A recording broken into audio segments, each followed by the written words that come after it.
भक्तों राम राम, राधे श्याम। भक्ति भाव विद रेणु रस्तोगी चैनल में मैं आपका स्वागत करती हूँ। तो जिनका आज जन्मदिन है उन सभी को हार्दिक शुभकामनाएं, और जिनकी आज मैरिज एनिवर्सरी है उन सभी को भी हार्दिक शुभकामनाएं, और आपको एकादशी की हार्दिक शुभकामनाएं। तो आज की वीडियो रहने वाली है कि हम एकादशी पर कैसे सेवा करें अपने लड्डू गोपाल जी की। तो वीडियो शुरू करते हैं। तो एकादशी कौन सी है और कब है? तो भक्तों, इस बार की एकादशी का नाम है, तो मार्गशीर्ष की शुक्ल पक्षी एकादशी का नाम है मोक्षदा एकादशी। ये एकादशी मोक्ष दिलवाने वाली है, किसको? पितरों को भी और स्वयं को भी। तो इस एकादशी के व्रत करने से मोक्ष की प्राप्ति होती है। तो इसमें सबसे पहले बात कर लेते हैं एकादशी कौन सी तिथि में की जाती है। तो भक्तों, गंगा जल से स्नान करने के बाद बाल्टी में गंगा जल डालकर स्नान कर लें, या नदी पवित्र नदियों में स्नान कर सकते हैं। उसके बाद हम क्या करेंगे? धूप दीप से अपने दामोदर भगवान की स्तुति करेंगे। तो इसमें जो है विष्णु भगवान जी की और लक्ष्मी जी की पूजा की जाती है। तो लक्ष्मी नारायण भगवान की जो है ओम नमो भगवते वासुदेवाय मंत्र से भी आप स्तुति कर सकते हैं, और दामोदर स्त्रोत से भी आप इनकी स्तुति कर सकते हैं। तो अब एकादशी कौन सी तिथि में रखनी चाहिए? तो भक्तों, जिस तिथि में दशमी का अंश आ रहा हो और एकादशी हो तो वो एकादशी हमें नहीं रखनी चाहिए। यानी कि जैसे कि अब है 22 तारीख को, तो 22 तारीख की सुबह तक क्या है? दशमी है। तो इस बार एकादशी 22 दिसंबर को शुरू हो रही है। 8:15 बजे 8:17 पर शुरू होगी। तो यानी कि सूर्य निकल चुका होगा और दशमी का अंश भी उसमें आ गया। इसलिए हमने व्रत जो करना है वो 23 तारीख की द्वादशी वेदी एकादशी की जाती है। तो द्वादशी वेदी एकादशी करने से पूर्ण एकादशी का फल प्राप्त होता है, और दसवीं वेदी एकादशी करने से 23 एकादशियों का फल चला जाता है। इसलिए हमें दसवीं वेदी एकादशी नहीं करनी चाहिए, और सूर्य व्यापनी एकादशी भी हमें 23 तारीख को प्राप्त हो रही है। तो इसलिए हमने व्रत कब करना है? 23 तारीख को करना है। और एकादशी का व्रत कौन सी? एक मोक्षदा एकादशी की। अब बात कर लेते हैं इसका पारायण कैसे होगा। तो भक्तों, दसवीं वेदी तो करनी चाहिए ही नहीं, लेकिन हाँ, जो लोग 22 तारीख को एकादशी का व्रत करेंगे तो वो पारायण करेंगे 1 बजे, क्योंकि अगले दिन 7:00 तक एकादशी, यानी कि 23 तारीख को 7:00 तक के लिए एकादशी रहेगी। उसके बाद 6 घंटे हरिवासर के, और हरिवासर का समाप्त टाइम बीतने के बाद, यानी कि हो जाएगा 1 बजे के बाद आप पारायण कर सकते हैं। और जो 23 तारीख को मतलब सूर्य व्यापनी एकादशी के हिसाब से और द्वादशी में वाली एकादशी के हिसाब से आप व्रत करेंगे। तो मैं तो व्रत 23 तारीख को करूँगी, क्योंकि मैं द्वादशी वेदी और सूर्य व्यापनी वेदी एकादशी मिल रही है। तो मैं एकादशी का व्रत 23 तारीख को करूँगी। तो 23 तारीख का जो हम व्रत करेंगे, तो भक्तों हमने क्या करना है? हमने 22 तारीख को सुबह यदि जल्दी स्नान कर लेते हैं तो आप तुलसी पत्र तोड़ कर रख लीजिए, क्योंकि द्वादशी तक आपको तुलसी पत्र नहीं तोड़ने हैं। इसलिए आप तुलसी पत्र तोड़ कर रख सकते हैं। तो आप एक कटोरी में तुलसी पत्र तोड़ कर रख लें, क्योंकि फिर 22 तारीख को एकादशी लग जाएगी। इसलिए हमने तुलसी पत्र पहले ही तोड़कर रख लेने हैं।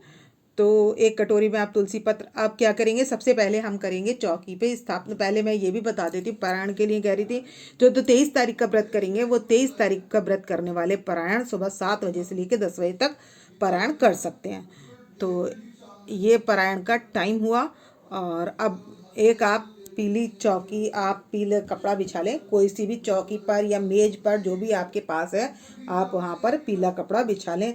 तो भक्तों, मैंने पीला कपड़ा बिछा लिया है। गणेश जी को तिल का आसन देकर विराजमान कर लिया है, गौ माता को भी विराजमान कर लिया है। मैंने सभी के क्या शुद्धिकरण कर लिया है, सभी के रोली से और चंदन से तिलक लगा लिया है। लक्ष्मी माता के भी हमने मतलब सभी के ही रोली से और सभी के तिलक वगैरह लगा लिया है। और अब हाँ, अब क्या करेंगे? अब मैं इन्हें जनेऊ विष्णु भगवान जी को और गणेश जी को जनेऊ धारण कराएंगे। तो उसके बाद हम आगे शुरू करेंगे। तो भक्तों, यदि आप तुलसी पत्र तोड़ना भूल जाते हैं, तो ये मेरे पास 3 तुलसी की मालाएं, ये छोटी वाली मेरे छोटे लाला के लिए हैं, और ये 2 लड्डू गोपाल जी और कान्हा जी के लिए हैं। तो ये मैं सभी के लिए रखती हूँ तुलसी। तो अगर आप किसी तुलसी पत्र तोड़ना भूल जाते हैं तो आप अपने लड्डू गोपाल जी को तुलसी की माला पहना सकते हैं। तो भक्तों मैंने कलश स्थापित कर लिया है। इसमें मैंने ले लिया गले तक जल, एक सिक्का, और इस पर रख लिया मैंने नारियल, एक सिक्का, लौंग का जोड़ा, सुपारी और नारियल रखकर मैंने इसको कलश को स्थापित कर दिया है। मैंने अभी इस पर अशोक के पत्ते नहीं रखे हैं, तो आप 5 अशोक के पत्तों पर केसर से और चंदन से, मतलब केसर चंदन मिलाकर और ये रोली से, तो एक पीली टीकी और एक रेड टीकी लगाकर आप यहाँ पर कलश पर पत्र धारण करवा लें। तो ये घट स्थापना हो गई और यहाँ पर हमारे लक्ष्मी नारायण भगवान जी विराजमान हैं। अब सभी को मैं पहना दूंगी वस्त्र। तो मैं कलावा रूपी वस्त्र पहना दूंगी और यहाँ नारायण जी और विष्णु भगवान जी, मतलब विष्णु भगवान जी का विग्रह हो गया हमारे लड्डू गोपाल जी और हमारे गणेश जी। तो गणेश जी को मैंने तिल का आसन देकर पधार दिया है। तो अब मैं इनको पहनाने वाली हूँ वस्त्र। तो गणेश जी को मैं वाइट जनेऊ पहना दूंगी और यहाँ हमारे विष्णु भगवान जी हैं, इनको येलो जनेऊ धारण करा देंगे और सभी को पहना देंगे हम वस्त्र, कलावा रूपी वस्त्र पहना देंगे और जो हमारी बुक है उसका भी हम पूजन कर लेंगे। तो इस तरीके से मैं सभी को वस्त्र धारण करा दूंगी।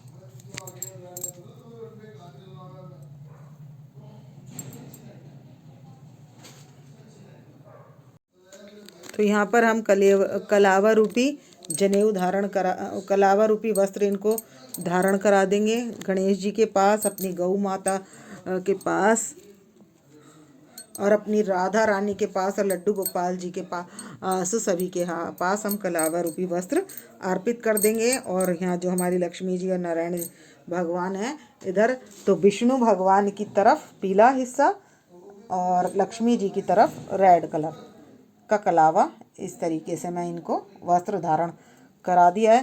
तो इस तरीके से मैं करा दूंगी, सभी को वस्त्र अर्पित कर दूंगी। तो भक्तों ये है एकादशी का भोग। तो मैंने सभी पर छींटा लगाकर सभी के तिलक लगा लिया है और अब मैं यहाँ पर भी इनके सभी के तिलक लगा लूँगी और वस्त्र सभी को धारण करा दूँगी। तो हमने वस्त्र धारण करा दिया। अब ये जो हमने भोग लगाना है, तो हम गणेश जी को तो लगा देंगे किसी भी फल का भोग, लेकिन हमने जो भोग लगाना है तो राधा रानी को रेड फल का भोग लगाना है और अपने विष्णु भगवान जी को यानी कि पीला लगाना है भोग। तो हम सबको भोग लगा देंगे। तो मैं सभी के पास फल अर्पित कर दूंगी और अपनी राधा रानी के पास रेड फल और लक्ष्मी माता के पास भी हम रेड फल अर्पित कर देंगे। तो ये मैंने फल अर्पित कर दिया। तो विष्णु भगवान जी के पास येलो कलर के फल अर्पित कर देंगे। तो मैं सभी के पास फल अर्पित कर दूँगी।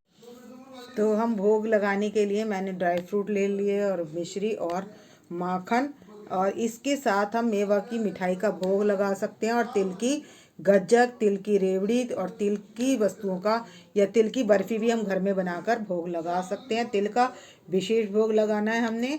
और मैं जो पूजा करनी है तो वो हमने काले तिल से करनी है। तो मैंने गणेश जी के आसन काले तिल से दिया है। और यहाँ पर हमने ये जो है ये है एकादशी की बुक की, तो इसमें से हम कथा पढ़ लेंगे। तो कथा शुरू। तो हमने सभी को फल फूल अर्पित कर दिया और ये कहे कथा। तो हम करेंगे मोक्षदा एकादशी की कथा। तो ये है यहाँ पर मोक्षदा एकादशी। तो पिछली बार थी मार्गशीर्ष की कृष्ण पक्ष की उत्पन्न एकादशी और अब है मोक्षदा एकादशी।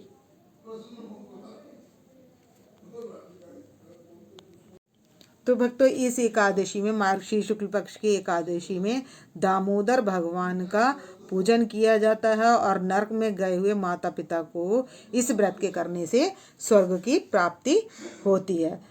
तो मैं इसमें पूरी कथा नहीं आपको सुनाऊंगी, बस थोड़ा सा। एक बैखानस नाम का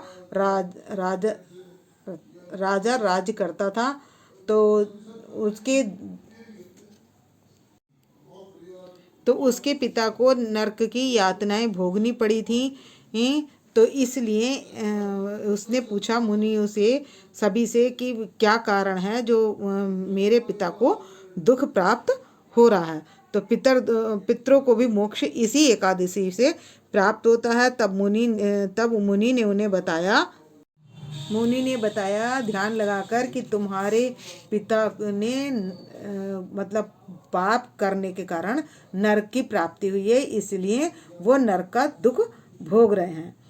तो तब बैखानस ने पूछा कि मेरे पिता का उद्धार किस प्रकार होगा। तो ऋषि ने बताया, मार्गशीर्ष की शुक्ल पक्ष की एकादशी मोक्षदा एकादशी का व्रत का फल आप यदि अपने पिता को दे देंगे, संकल्प करके अपने पिता को अर्पित कर देंगे तो उन्हें पूर्ण फल की प्राप्ति होगी। तो इस तरीके से आपके पिता को स्वर्ग की प्राप्ति हो जाएगी और उन्हें मोक्ष प्रदान हो जाएगा, और इससे सरल उपाय इस पृथ्वी पर कोई और नहीं है। तो राजा ने ऐसा ही किया और अपने पितरों को मोक्ष की प्राप्ति कराई। तो भक्तों, ये कथा थी सार रूप में जो मैंने आपको बता दी। पूरी कथा मैंने पढ़ी नहीं है ये, क्योंकि काफ़ी फिर लंबी हो जाती है वीडियो। भक्तों, कथा पूर्ण हो चुकी है और बुक के आगे लिखे हुए होते हैं ये 26 एकादशियों के नाम, तो ये भी हमने ज़रूर ले लेने हैं।